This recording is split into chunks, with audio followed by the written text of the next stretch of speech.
Thank you very much, Chairperson.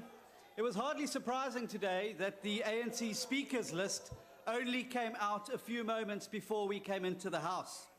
No doubt there was a lot of anxious coin tossing, drawing of straws, and nail-biting bouts of rock, paper and scissors in the ANC caucus room to see who the poor souls were that would have to come out here today and defend this one man's indefensible behavior and his very poor speech yet again.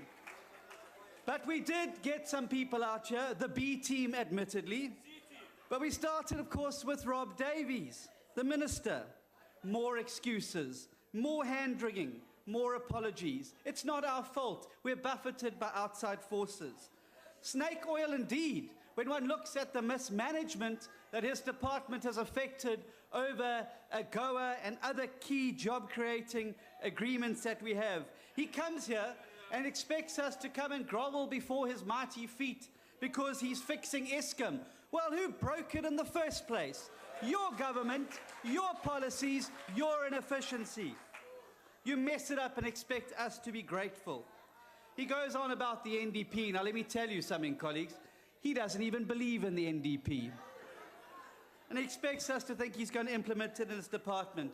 The 9-point plan, the very self 9-point plan that led to a 74% drop in foreign direct investment last year, Minister Davies. He spoke a lot today about iron and steel.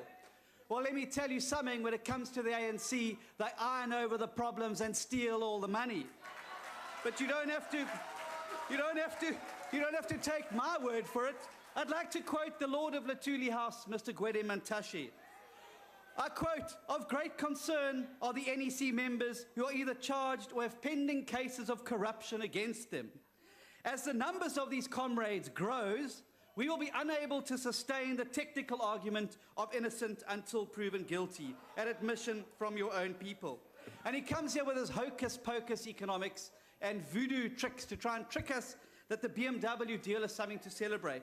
What he doesn't say is they've withdrawn the 3 Series, which sells 3 times the models of the X5, and replaced it with the X5. Get real. That's snake oil indeed. But you know what? I'd like to quote Lennon as well, the Honourable Gordy did. Except I want to quote John Lennon. And he wrote a song called The Nowhere Man, and it goes something like this. He's a real nowhere man, sitting in his nowhere land, making all his nowhere plans for nobody. Isn't that Minister Davies? We then had the Premier of the Eastern Cape. I see he's done a hit and run. Weakest province. How low can the bar go that this is the best that you can bring to the House today? The worst performing province in education, a pass rate of only 56%. Mud schools, no furniture, 45% unemployment, 46% of the national bucket toilets on his watch in his province. He comes in his Breitling watch, flashing it at the podium, and expects to fool us. Abantu bayokobona. Then, the Deputy Minister of Minerals and Energy. Working for Minister Gupta must be hard. Poor man's still trying to work out how he got appointed or why he's here. He came here with slogans. But you know things are getting really bad when you duff up your own slogans at the podium.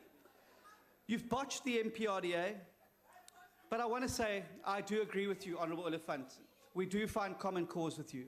You're absolutely right. The ANC has produced a lot of nuts. And given the fact that mining investment fell by 74% last year, I'm not surprised you want to come here and talk about macadamias instead of minerals. The Minister Hanekom, shame. Shame. Another Planet Zuma inhabitant, clearly. Forgets to talk about his tourism-killing visa regulations that he sat on his hands on. Isn't it shame? He could stand up against apartheid, but he cannot stand up against President Zuma. This mighty man reduced to being processing the visas to Planet Zuma. Honourable Mama Bolo, we know why the Premier of the Gauteng province isn't here today. We know.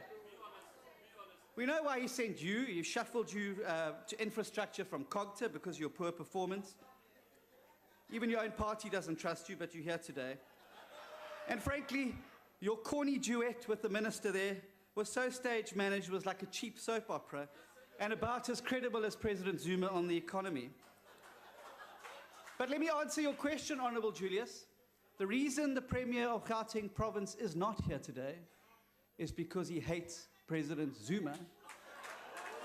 And he is in his province doing what South Africans across the length and breadth of this country are doing, and that's plotting to get this president out of office and rescue this country.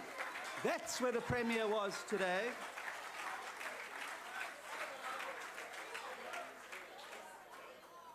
Honourable Mtamunye, thank you very much. It was like reading a copy of the Business Day all over again. Not much substance there, I'm afraid. But you know what? We've seen this week how the President has thrown the ANC caucus under the bus. So instead of the struggle songs that we're going to hear going into the local government elections, I bet you they're taking lessons on the wheels on the bus. Go round and round, round and round, round and round.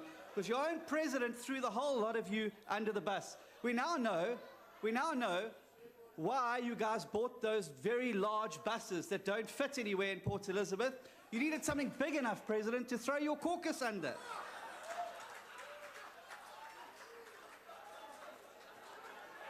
But let me now say, there's a speaker who's going to come up here next. We know the venom and vitriol that's on its way to this podium. But let's talk about the first person in this parliament that got thrown under the bus by President Zuma in his defense of Nkandla. Anyone know who it was? It was our former Speaker, Max Sisulu, an honourable man, a deeply honourable man, who has the respect of everybody in this house. And he made the cardinal error. He made the cardinal error of putting this parliament first, his duty to the Constitution first, something all of you have failed at, and called for an investigation into Nkandla. And what happened to him? He got thrown under the bus. And isn't it ironic that the last person up today is defending the first person that got thrown under the bus, and she has something very familiar in common with him. The truth of the matter is the ANC caucus has lost all credibility. And I leave you with the words of Dante, who said, and I quote, that the darkest places in hell are reserved for those who maintain their neutrality in times of moral crisis. Shame on you.